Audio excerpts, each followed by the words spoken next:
Hello!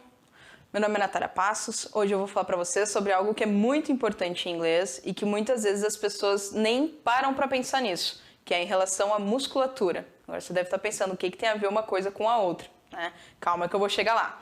Muitas vezes a gente fala da questão da pronúncia em inglês, que é muito difícil e tudo mais. E realmente não é uma coisa muito fácil. Porque principalmente se eu já sou uma pessoa mais velha, vai ser mais difícil, porque eu vou estar acostumado, enraizado com os sons do português, né? Da minha língua mãe, digamos assim. Mas agora, se eu for aprender em inglês, vão ter sons diferentes. E aí a gente vai entrar em questão da musculatura, tá? Parem para pensar assim.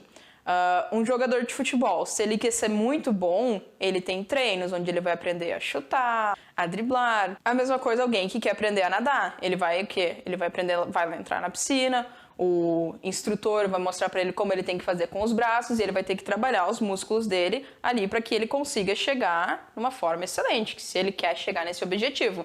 A mesma coisa vai ser o inglês. E aí quais vão ser os músculos que a gente vai trabalhar? É a boca e a língua, né? Então, assim, eu vou ter que trabalhar essa parte aqui. Não vai adiantar. Observem um bebê. O bebê, quando ele tá quando a mãe, o pai estão falando lá com a criança e ele está tentando conversar, se vocês observarem, ele está sempre tentando gesticular ali, tentando, né, imitar a mãe e o pai para que ele consiga falar. Então, a mesma coisa acontece quando a gente está aprendendo inglês. A gente é um bebê.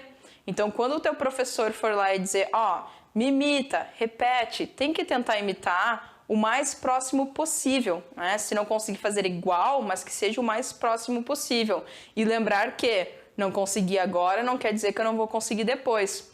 Por exemplo, a gente sabe que tem a questão do som do TH em inglês. A maioria do pessoal já sabe. Para quem não sabe, né? A gente tem a questão do TH, um som que a gente não tem no português. E aí eu tenho que colocar a língua entre os dentes na hora de falar e soprar, afim, né? Mais ou menos afim. Então, assim, né, a gente pode até brincar com o português, né? Sopa, sem sal e ir praticando. Mas então, enfim, é só uma questão da pronúncia.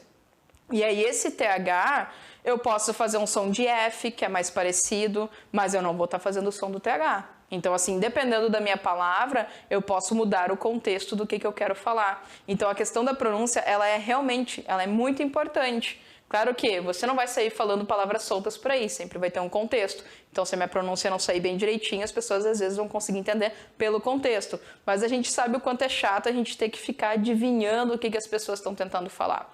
Então, se eu busco uma excelência no meu inglês, eu tenho que sim praticar. Tenho que ir lá repetir, repete na frente do espelho, vai fazendo, até que consiga fazer aquele som ali.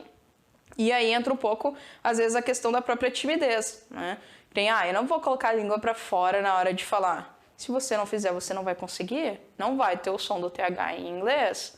E aí, em algumas palavras, como eu falei, pode acontecer um erro. Então, assim, é importante eu trabalhar bastante isso. Eu vou ter que trabalhar essa musculatura. A gente entra a questão, por exemplo, o som do R em inglês, né? Aqui a gente tem o costume de dizer, por exemplo, deixa eu pensar, rico. Olha o som que é o R no português, né? Rico. Em inglês é rich. Olha o que a minha língua faz. Reach. Ela meio que enrola e vai até o céu da boca. Reach. E o R em inglês, ele é dessa forma. Então, eu tenho que trabalhar bastante essa musculatura. Como é que eu vou fazer isso? Praticando, né? Tenho que colocar lá, tenho que repetir. Por isso que a gente sempre diz assim, a questão da repetição, ela é extremamente necessária. Não adianta só eu ouvir a palavra e achar que já sei pronunciar porque eu consigo me lembrar de alguém falando ela dessa forma. Eu preciso fazer essa repetição para que eu trabalhe esses músculos que eu não estou acostumada a trabalhar porque no português não me exige. Então a minha dica é, eu quero melhorar a minha pronúncia, eu preciso sim repetir aquelas palavras e fazer isso diariamente, porque eu vou precisar mexer a boca, a língua de forma com que eu não estou acostumada com o meu idioma nativo.